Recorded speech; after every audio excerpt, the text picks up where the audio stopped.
How are you doing, man?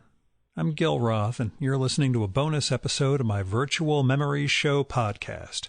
This is a COVID check-in session where I talk with a past guest of the podcast to find out how they're holding up during the pandemic. As far as how I'm doing, it is Tuesday morning. I have a 2-hour strategic planning call ahead of me today. I have kind of put off having a strat plan at my trade association for 6 years now, but my board of trustees is really on my ass to have something in place to measure against and to have goals to reach in the years ahead.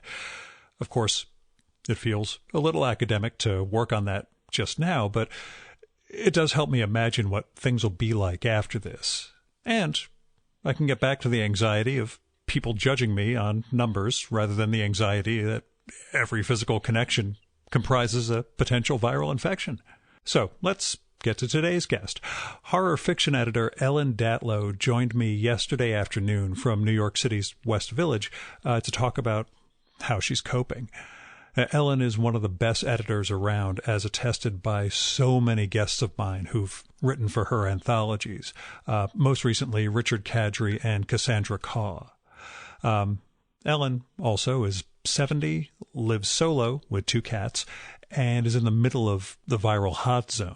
So this wasn't just a meta conversation about the nature of horror and infection, as I was expecting, but more about just how one gets by day to day in these circumstances. Now, as caveats go, Ellen was on her laptop's built-in mic, so her audio is not the same sound as mine. And my dog starts whining and crying near the end because my wife was out for a walk without him.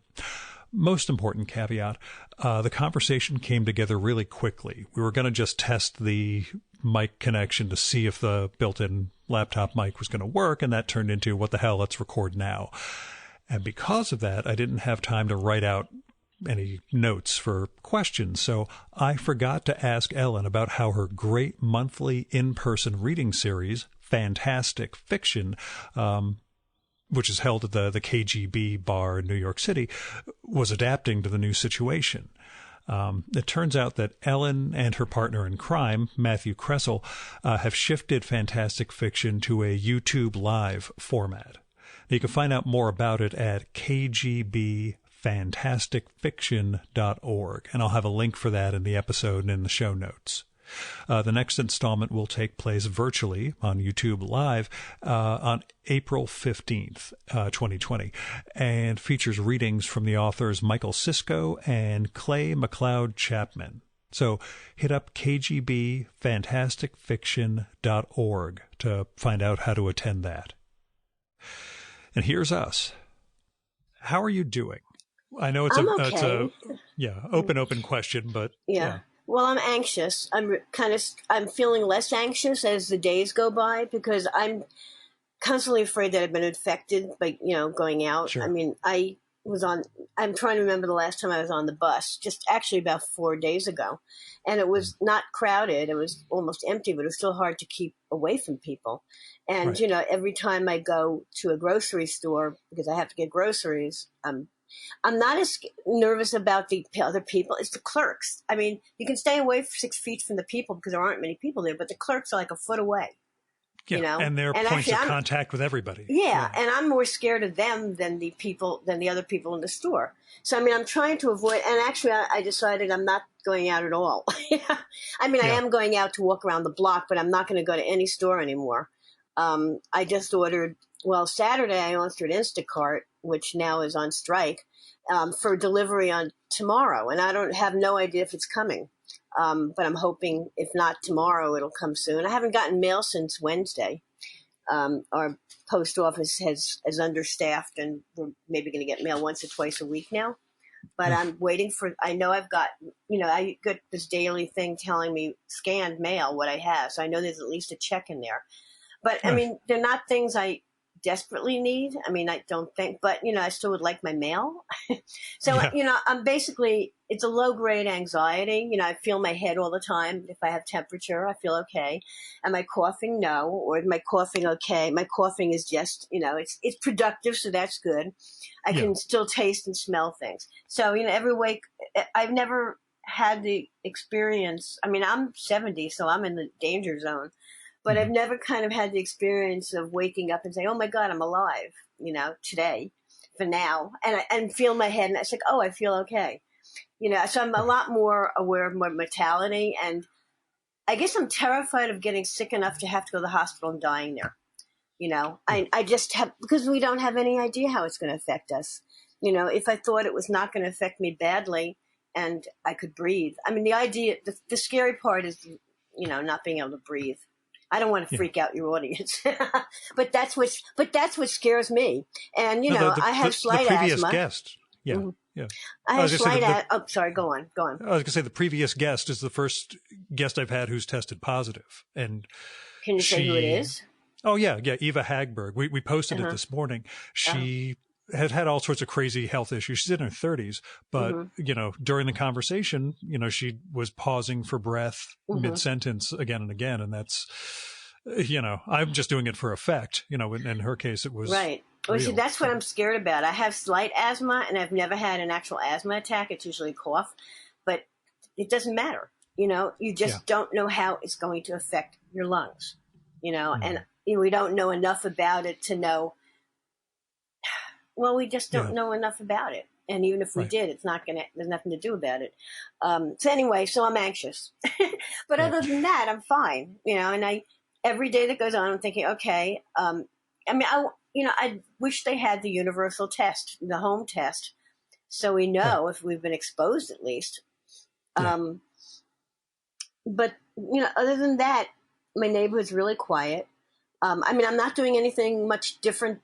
I'm not doing anything different than I ever always do, except that usually every day I go off and take a bus across town and do my errands along my 14th Street route to Trader Joe's, Whole Foods, and go out with my friend. I miss going out for meals and, with my friends and going to the movies and theater. Yeah. But other than that, I work from home, so I'm home all the time anyway, or a lot.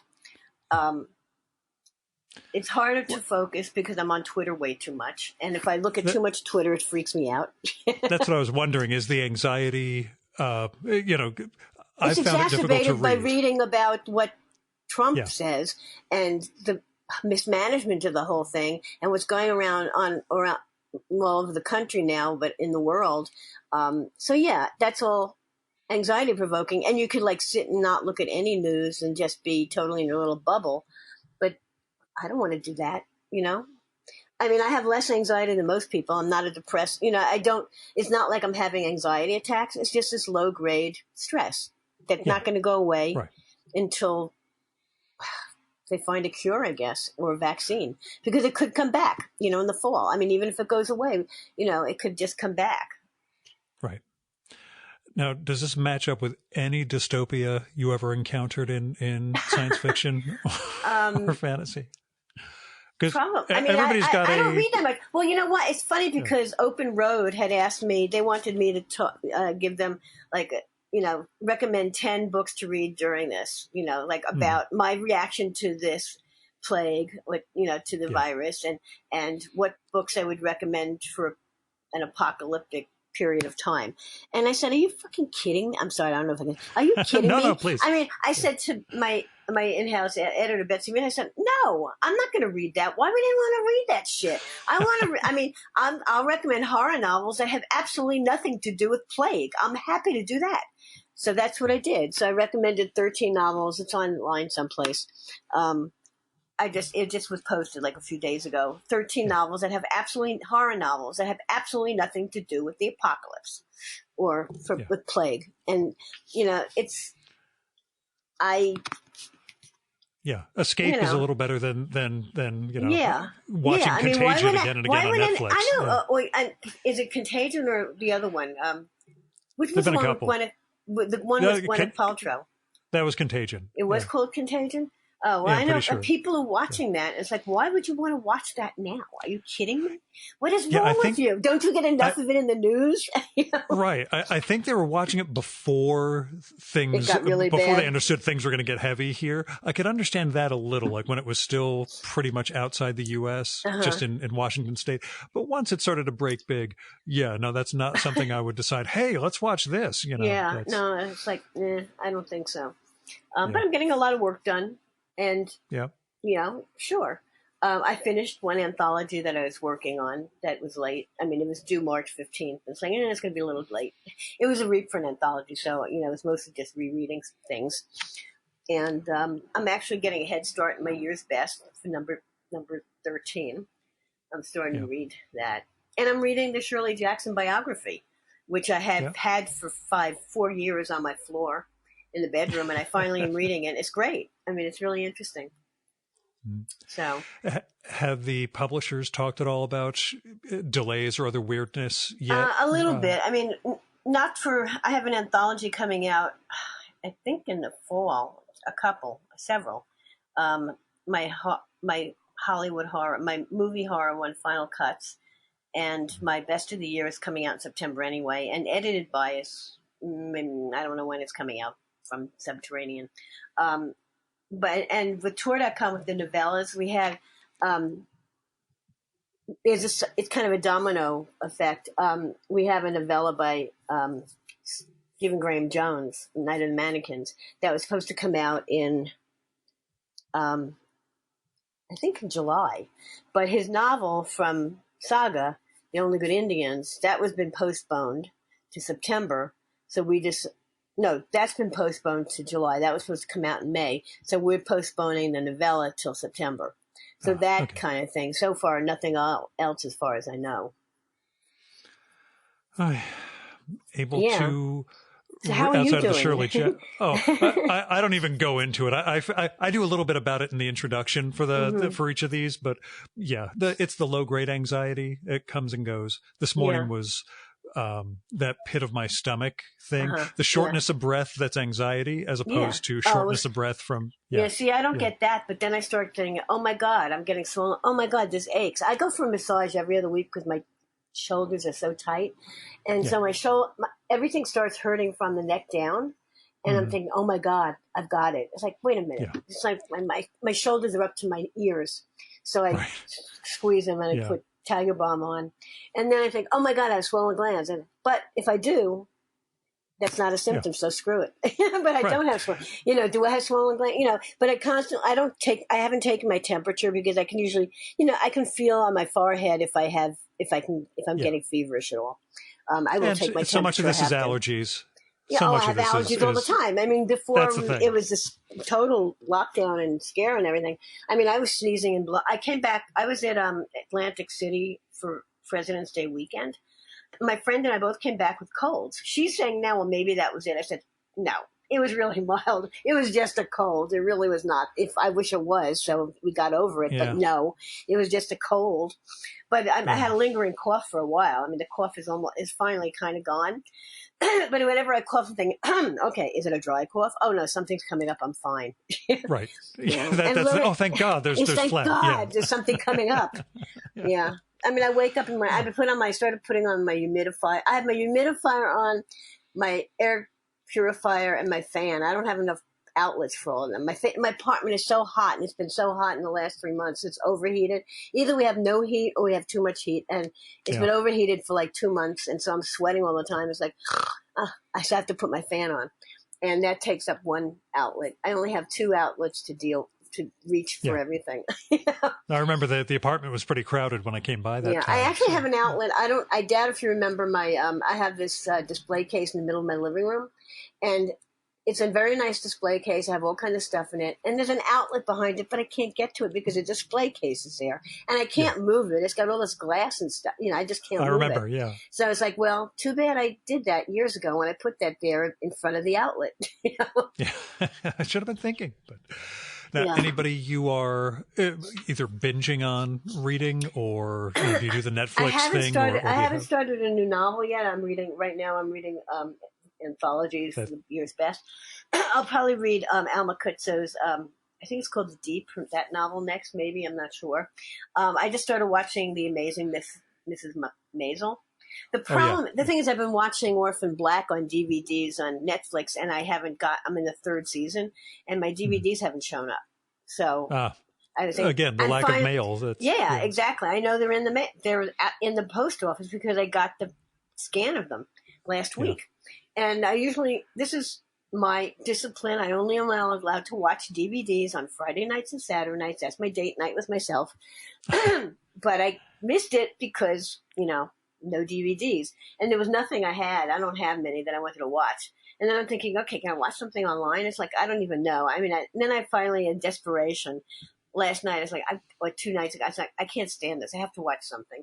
So I looked up, I have Amazon Prime, and I looked up what was for free because I refused to pay for stuff. Of course. Yeah. It's like, I'm already getting Netflix DVDs, so no. And the thing is, I don't usually watch on my computer because I'm sitting at the computer all day, and I don't want to sit there at night too watching movies. But I have a big screen, not as big as my TV screen, but big. And so I started watching the first 3 episodes of The Amazing Mrs. Maisel, and I love it. So I'll be watching 3 a night, and then hopefully my Orphan Black DVDs will show up in the next. They're supposed to come by tonight. I thought that they said would deliver the mail by today or tonight. So we'll see. So that's what I'm binging on. All other essential services are okay though, as far as your. Well, you have too much heat, but yeah. Yeah, and I've got my refrigerator's filled up mostly with bread, and frozen chicken soup that I made, but I don't want it because I'm sick of it, even though I haven't had it for a week. But I mean, I don't want to eat the food that's in there in case I really can't get food.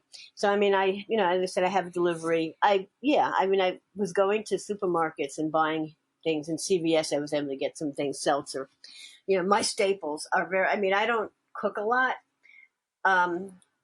but I order in, and so luckily some of the places where I order in are still, they're delivering.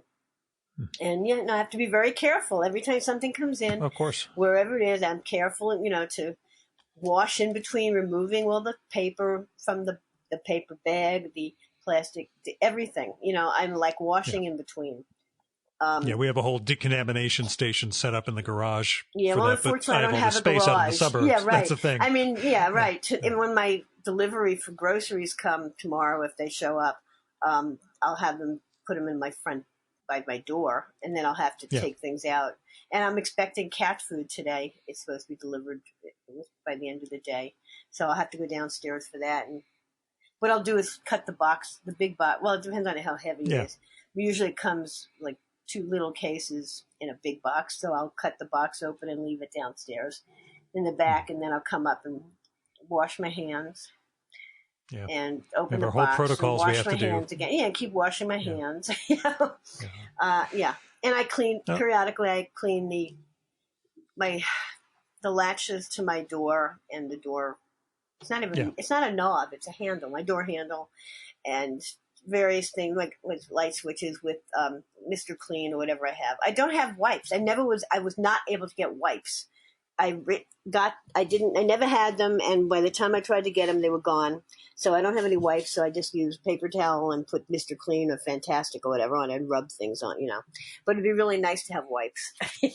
Yeah, the things we realize afterwards. Yeah. Yeah, but it was too late, But I was able to. Sorry. Yeah. Oh, so I was going to say, with the writers you work with, in touch with many of them? Are they expressing? People are very nice. I've been staying in touch with people. We're video chatting a lot. I've video chatted with various people around the country, world. I video chatted with Karen Warren in Australia, Pat Cadigan in England, friends of mine across the country, and it's really it's interesting because I don't see them in person anyway. And so now I can, and it's much nicer than a telephone call. I hate being on the phone for an hour. So, I've been video chatting with friends. Various people are checking in and saying, how you doing? I'm saying, I'm fine. Thank you. Thanks for checking in. And I do, I live alone, so I am a little anxious about dropping dead in my apartment and no one knowing. My sister lives in Connecticut, right outside of New Haven. She said, well, do you want me to pick you and your cats up and come stay here? This is a few weeks ago. I said no, And I said, the cats would have to stay in one room. I said, are you kidding? Jack would eat Sophie. It's like, no. Yeah.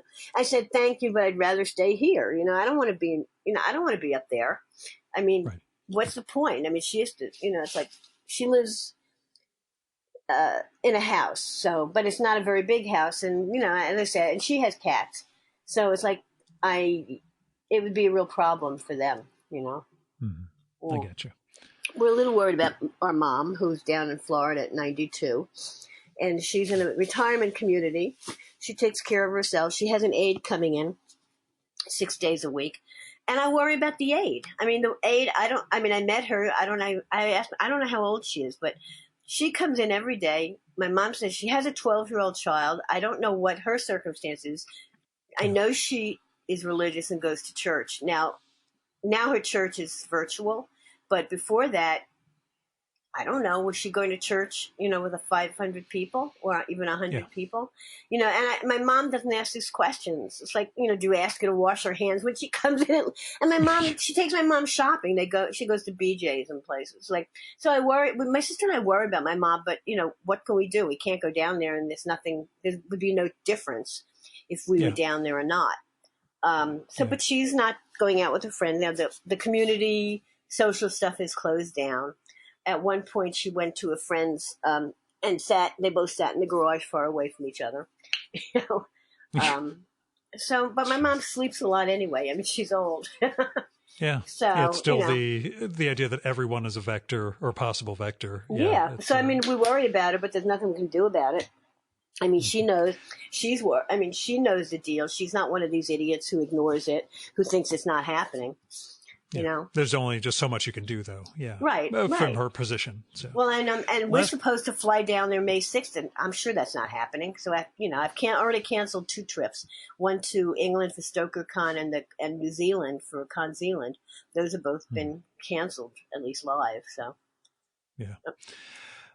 Last question though, the bar or restaurant or place that you want to go to that would signal to you everything is good, that the things are quote unquote normal?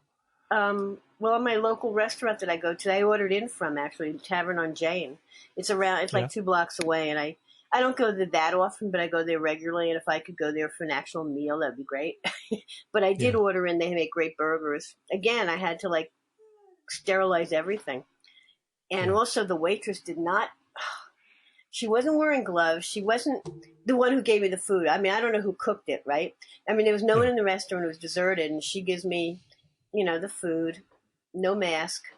I pay with a credit card. I'm like a foot away from her at the register, and I'm totally fucking freaked out, But I went home. I mean, I went home and I unpacked everything very carefully and washed my hands in between. And I had the best French fries and hamburger. And I'll do it again. Now they deliver. So then they had you only had takeout. Curbside. Now that they have delivered curbside, it's New York. Walk in. I know. I'm talking suburbs. I'm sorry. If only it was curbside. I wish it was. I mean, if she would bring it out to me at the curb, that would have been better.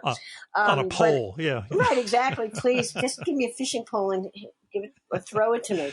But anyway, when that's actually open, that'll be good. Mm-hmm.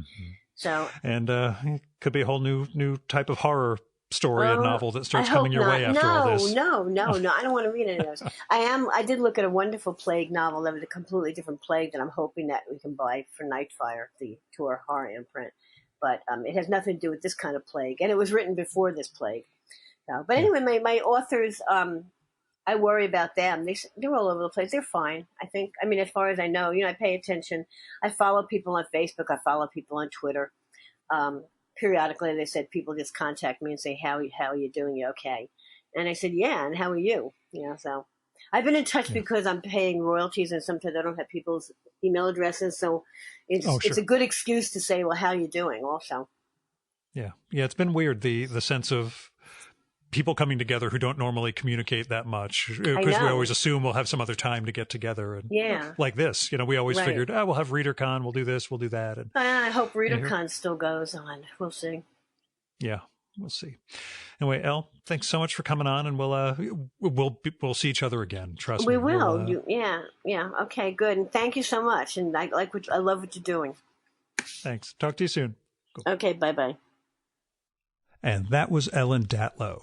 Go check out her site, ellendatlow.com, to see her horror fiction anthology she's edited, events she's hosted, more about the KGB Fantastic Fiction series, and more. Ellen's also on Twitter and Facebook as Ellen Datlow, all one word, and in every instance that is ELLENDATLOW.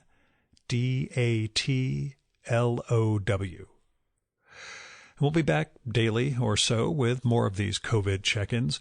If you want to send me a little update to read on the air or have something you want to share with the listeners, let me know and we'll set something up. I'm at groth18, GROTH18, @gmail.com. You can find my contact info at our sites, chimeraobscura.com/VM or vmspod.com. And at that chimeraobscura.com VM site, which is the main site for the podcast, which I know is unwieldy, there is a menu bar for the COVID-19 sessions, and that's got a link to all of the episodes I've done in this series. And in case you're interested in the remote recording setup, I'm using Zencastr.com to record. It's spelled ZENCASTR, so no final E. It does a really good job recording each speaker's own audio side and uploading all that to my Dropbox, so I'm able to get cleaner recordings from each source instead of just recording incoming, which can get all fuzzy. Costs $20 a month, but my Patreon supporters more than cover it, especially since I no longer have parking, tolls, and the other costs that are associated with all those in-person episodes.